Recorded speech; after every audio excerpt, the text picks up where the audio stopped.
यो पूजाको बारेमा भन्दैन के को पूजा हो यो नौलाको पूजा हो। अरू के थाहा छ तपाईँलाई यसको बारेमा? अरू चाहिँ यहाँ बनाको लागि हुन्छ अनि सिकारीलाई हुन्छ त्यो बोका चढाको पान्थारीलाई कसलाई? पान्थरी भनेको पान्थरी ए नौलो भनेको पान्थरी परिया भनेको चाहिँ नि त्यो बनाकालाई अन्त डिममा भनेको त्यो सिकारीलाई। अनि यहाँ अर्को पनि चलन रहेछ त्यो कालीलाई पनि दिनु हुँदो रहेछ हजुरबाले? त्यो मैदानी कालीलाई दिएको अर्को मैदानी कालीलाई त्यो छुट्टै हो? छुट्टै। नौलो भनेको चाहिँ लिम्बूको देउता। त्यो बनको भनेको नि के अरे त्यो बनको भनेको नि नौलै देउता हो। यो चाहिँ सुरु चाहिँ कसरी भयो यो? सुरु त खोइ अब हाम्रो बुवाहरूले गरि ल्याएको मतलब धेरै अगाडिदेखि नै गरिराख्यो। जस्तो कि बाहुनले लिम्बूको देउता चाहिँ कसरी मानेको त? अब दुःख दिएपछि माने नि मुला तैँले मलाई दुःख दिस् नि त। दुःख दिएपछि मैले तँलाई मानेपछि राम्रो देख्थ्यो। अब भन्नुपर्दाखेरि अब हामीहरूको बुवा त्यहाँदेखि सिरियस कसैले पनि बाँच्छ नभनेको मान्छे अरे म नजन्मिकन हो कुरा। अब यो देउता मानेपछि किन अनि राम्रो भएको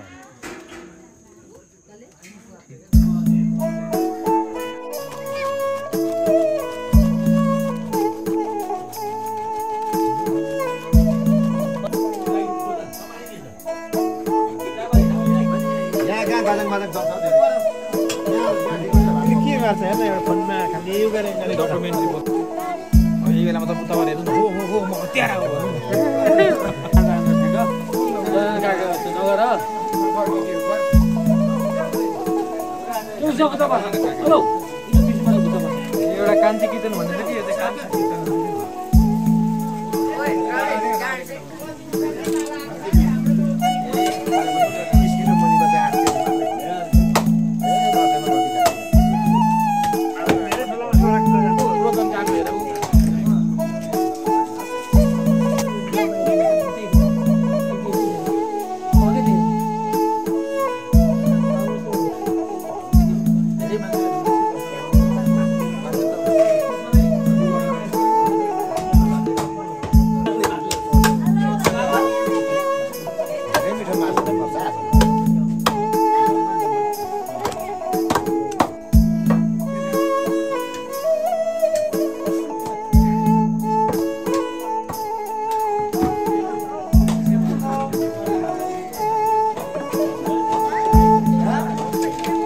पहिले घर आइबिजाने नि बोकल त गरौँ त अनि झुम्ने झना त किन हो म त आज पनि काटेर जस्तो लाग्यो लान्छु।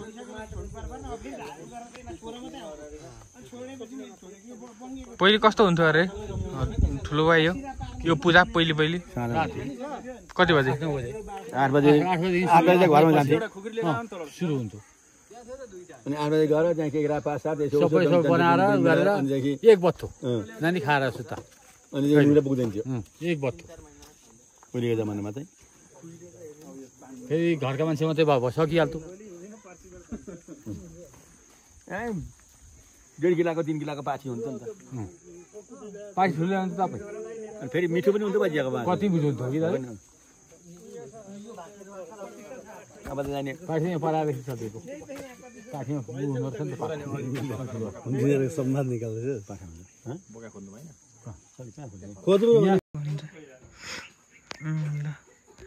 हिजोको पूजाको बारेमा भनिदिनु त हजुरबा के को पूजा थियो? नौलाको पूजा होइन जस्तै कि कहाँ कहिलेदेखि सुरु भयो, किन गरिन्छ, के को लागि हो, के को कहिलेदेखि सुरु भयो भने उहिले कहिलेदेखि भएको हो नि अब त हामीले जान्दा गर्दैछ अरू कहिलेदेखि भन्नु भनेको के अरे हजुरबाहरूले पनि गर्नुहुन्थ्यो गर्थे पहिलेदेखि नै। अनि हिजो जस्तै कि पूजा गर्ने देउताहरू चाहिँ कुन देउतालाई? नौलो काली गरेको हो। वनको लागि के चढ्छ? जे पनि चढ्छ जस्तै कि बलि दिँदाखेरि बलि दिँदा बाख्रो बोको पनि चढ्छ, पाठी पनि चढ्छ, रागो पनि चढ्छ, खुकुरो पनि चढ्छ, जे पनि चढ्छ, हात पनि चढ्छ, वनकोलाई पनि नौलोलाई पनि चढ्छ। हिजोको त्यो बोको चाहिँ कसको लागि दिएको थियो? बोको दिएको नौलोलाई। अनि ती परेवाहरू? परेवा एक जोर कालीलाई दिएको, एउटा एक जोर बनकोलाई दिएको। एक जोर कालीलाई, एक जोर बनकोलाई। यो कति वर्षमा गरिन्छ या कस्तो चलन? अब हाम्रो चाहिँ वर्षदिनको चलन छ। अब कसैले 3 वर्षमा गर्छन्, कसैले 5 वर्षमा गर्छन्। त्यो वनको नौ काली भनेको चाहिँ यहाँ हजुरआमाको भाकल कार्य साह्रै बिरामी हुँदा वर्ष दिनमा एकपल्ट दिम्ला भनेर गरेको। अब सुजी उछाउन्जेल दिने हो, त्यहाँ नदिने हो। जस्तो कि यो नौलो भनेको त लिम्बूको देउता हो नि त होइन? हो। अनि हामी बाहुनले चाहिँ लिम्बूको देउता पूजा गर्न चाहिँ मतलब कहिलेदेखि कसरी सुरु भयो? यो चाहिँ के हो? यो चाहिँ मलाई थाहा छैन, म जान्दिनँ कि कसरी सुरु गरे बाबुहरूले। मलाई थाहा नभएको कुरा म जान्दिनँ। अनि जस्तो कि नौलोलाई चाहिँ यतिखेर मात्रै बुझाउने चलन छ कि जस्तो कि हाम्रो देवाली भएको बेलामा नौलो बुझाइन्छ कि बुझाइँदैन? देवालीमा चाहिँ कुन देउताहरू बुझाइन्छ? देवालीमा त भित्र गएर मष्ट मण्डली बाह्र तिनीको हुन्छ। अनि भित्रको गएर गैजु गैया हुन्छ, सिद्ध सिकारी हुन्छ, तिनी हुन्छन्। बाहिर त एउटा उयो चढाइन्छ नि, बलि कुकुर हो। त्यो गोसाइलाई हो। गोसाई त्यो कुकुरो चाहिँ हामीले खानु हुँदैन? कुकुरो हामीले खान्छ नि त। अनि यो जस्तो कि गोठको धुपमा चाहिँ के को पूजा हुन्छ हाम्रो? गोठको धुपमा गएर मष्ट मण्डली बाह्रको पनि हुन्छ, गैडु गैयाको पनि हुन्छ, गोसाईको पनि हुन्छ, सिद्ध सिकारीको पनि हुन्छ, महारुद्रको हुन्छ। सिद्ध सिकारी भनेको चाहिँ ती ढोकाद्वारै हुन्। सिद्ध सिकारी भनेको त्यो उयो बनाउनु पर्छ नि, के अरे तीर जस्तो बनाउनेवाला हो सिद्ध सिकारी?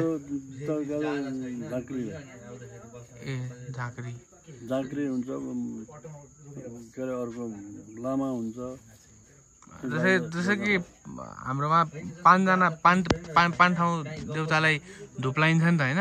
5 जना देउतालाई। अनि तपाईँको शरीरमा चाहिँ पाँचैजना हुन्छन् कि कस्तो हुन्छ? बोलायो 5 जना आउँछन्। जस्तै कि एकचोटिमा त एकजना आउने होला नि त? पहिले गएर मण्डली आउँछ, अनि मष्ट बोला अनुसार मोस्ट आउँछ, अनि 12 बोलाउनु 12 आउँछ, अनि के अरे इष्ट लामा बोलाउनु छ, इष्ट लामा आउँछ, अनि झाँक्री आउँछ, बनको आउँछ, बान्थरे आउँछ, जे बोलाए त्यही आउँछ। जस्तो कि यो चाहिँ कुलको हामीले मात्रै जे बोलाए त्यही आउँछ कि अरूले पनि ल्याउन सक्छन्?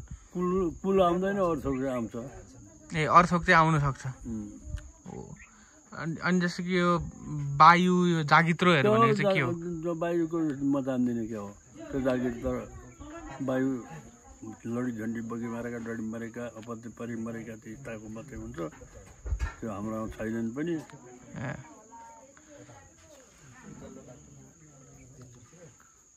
जस्तो कि तपाईँलाई सुरुमा कहिले उत्रेको थियो?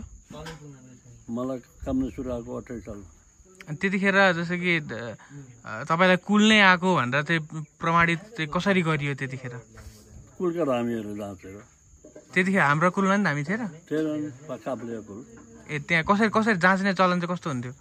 खेरखार गर्नुपर्छ, कुल हो होइन। उसले भन्छ यो कुलको उसको पहिरन मिलो भने कुल, मिलेन भने होइन।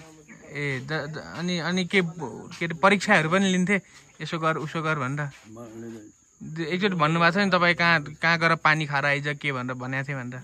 त्यो त कुल हो होइन भनेर जाँचेको त माथि धारामा लगेर मसान उठाएर पठाएको। मसान उठाएर पठाएको तपाईँलाई? मसान उठाएर अब कुल होइन भने लड्छ, कुल हो भने लड्दैन। मसानले छुनु सक्दैन कुललाई। त्यो चाहिँ कसले गरेको? तखती बुढा। तखती घरका बाले। अनि अब हाम्रो कुलमा चाहिँ धामी आउँछन् कि आउँदैन त अरू? अब म कसरी जानु? अनि थाहा होला नि त तपाईँलाई यसो बसेको बेलामा केही आउँछ त भन्छ। अब कसलाई आउँछ कि आउँदैन कि? अब त्यो खेदा गऱ्यो भने आउँछ, खेदा गरेन भने आउँदैन। खेदा गऱ्यो भने भन्नाले अब काम नै अलिअलि आयो नि तेरो नारायण, अनि यहाँ हाम्रो गोपाल, अहिले गएर हाम्रो कान्छो नयाँ, यी तिनीहरूलाई गएर अब सकेदैन। अब 2 दिन 3 दिन 4 दिन 5-7 दिनमा गएर हामी बसेर बोलाइराख्यो।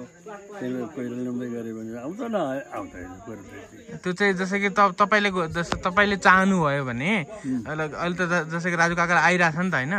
राजु काकालाई जस्तो कि भन्नुभयो भने ल 3-4 दिन चाहिँ म आइज म बोलाउँछु भनेर भन्यो भने उत्रिन्छ कि उत्रिँदैन त काकालाई हामी उसले कोइरन आएर उत्रिन्छ उसले आएन भने उत्रिँदैन अहिले राजु काकालाई आएको चाहिँ के हो अब बोल्दैन नबोलिकन के आयो के आएन राजु काका बोल्नु न अनि गोपाल ठुलोबाले गोपाल पनि बोल्दैन तेरो कोही पनि बोल्दैन नारायण ठुलोबा त भन्नुहुन्थ्यो त पहिले एकचोटि मास्टर मण्डली हो तपाईँ अरू कुरै ल्याउँदैन अनि त कसो जान्छ एकचोटि मण्डली हो भन्नुभएको छ उहीँ हुँदाखेरि यहाँ चाहिँ मस्ट हो भनेर भन्नुहुन्थ्यो फेरि त्यो अब त्यो मास्टर मण्डली भनेर गएर दुईवटा भनेर पाइन्छ त्यो त पाएन अनि त्यो कोइरन भनेको चाहिँ कस्तो हो के हो त्यही उसको गरे कहाँ गयो के गर्यो कसरी उत्पत्ति भयो त्यसले भन्नुपर्छ ए त्यो देउता कहाँबाट आयो भनेर उसले भन्नु पर्यो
मलाई किन टार्गेट गरौ